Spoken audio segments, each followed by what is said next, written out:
આગામી વિધાનસભાની ચૂંટણીમાં રાજકીય પક્ષો એક પછી એક બેઠક પર ઉમેદવારોના લિસ્ટ જાહેર કરી રહ્યા છે।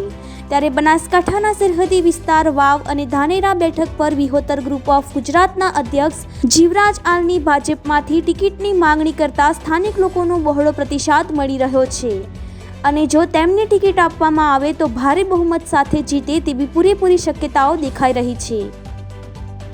જીવરાજ આલ હાલમાં વિહોતર ગ્રુપ ઓફ ગુજરાતના અધ્યક્ષ તરીકે છેલ્લા ઘણા સમયથી સોશિયલ મીડિયા થકી સમાજને ખૂબ જ સંગઠિત અને મજબૂત કરી રહ્યા છે। બીજા સમાજના યુવાઓમાં મજબૂત પકડ ધરાવે છે, એટલે કહી શકાય કે માલધારી સમાજના ચહેરા તરીકે ભાજપ દ્વારા પસંદગી પણ થઈ શકે તો નવાઈ નહીં। બનાસકાંઠામાં સૌથી વધુ ભાજપમાંથી ટિકિટ માટે દાવેદારી નોંધાવી છે, જો કે સૌથી ઓછી દાવેદારી જિલ્લાની વાવ બેઠક પર છે। વાવમાં ગત વખતે પૂર્વ મંત્રી શંકરભાઈ ચૌધરી ગેનીબેન ઠાકોર સામે હાર્યા હતા, ત્યારે આ વખતે આ બેઠક પર શંકરભાઈ ચૌધરીની સાથે ભાજપમાંથી વિહોતર ગ્રુપ ઓફ ગુજરાતના પ્રદેશ અધ્યક્ષ જીવરાજભાઈ આલ દ્વારા પણ દાવેદારી નોંધાવી છે। ત્યારે કોંગ્રેસમાંથી ગેનીબેન ઠાકોરનું જ નામ નક્કી છે। ત્યારે વાવ બેઠક ઉપરથી જીવરાજભાઈ હાલ છેલ્લા ઘણા સમયથી અનેક સેવાકીય પ્રવૃત્તિઓમાં સંકળાયેલા છે। સોશિયલ મીડિયા થકી લાખો યુવાનોને વ્યસન મુક્તિ કર્યા હતા।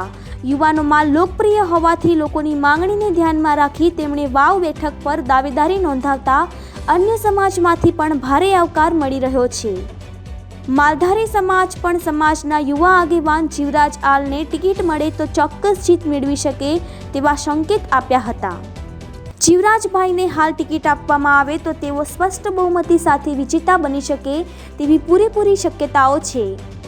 વાવ બેઠક પર જ્ઞાતિ આધારિત સમીકરણો જોઈએ તો અહીં સૌથી વધુ ઠાકોર સમાજનો મત છે, ત્યારબાદ ચૌધરી અને પછી રબારી સમાજ મત ધરાવે છે। ત્યારે અત્યારે વાવ બેઠક પરથી લાખો યુવાનોની એક જ માંગ છે, માત્ર જીવરાજ આલને ટિકિટ મળે। રિપોર્ટર રાજ ગજ્જર, બનાસકાંઠા। રબારી સમાજની અંદર અમને બનાસકાંઠાની અંદર ટિકિટ ભાજપમાં મળવી જોઈએ। વાવ ધાનેરા ગમે ત્યાં જોવાને અમારી રબારી સમાજની અંદર આટલી માગણી છે। નમસ્કાર, ભારત માતા કી જય। માલધારી સમાજના આગેવાનો અને માલધારી સમાજના યુવાનો જે અહીંયા હાજર થયા છે તે એમનું જણાવવાનું અને અમારે બધાને માંગણી છે કે અમારી માલધારી સમાજની ટિકિટ મળે અને માલધારી સમાજના કોઈ એક યુવાન ચહેરાને ટિકિટ આપવામાં આવે, જેમાં અમારી માંગણીઓ છે કે તે યુવાનો અને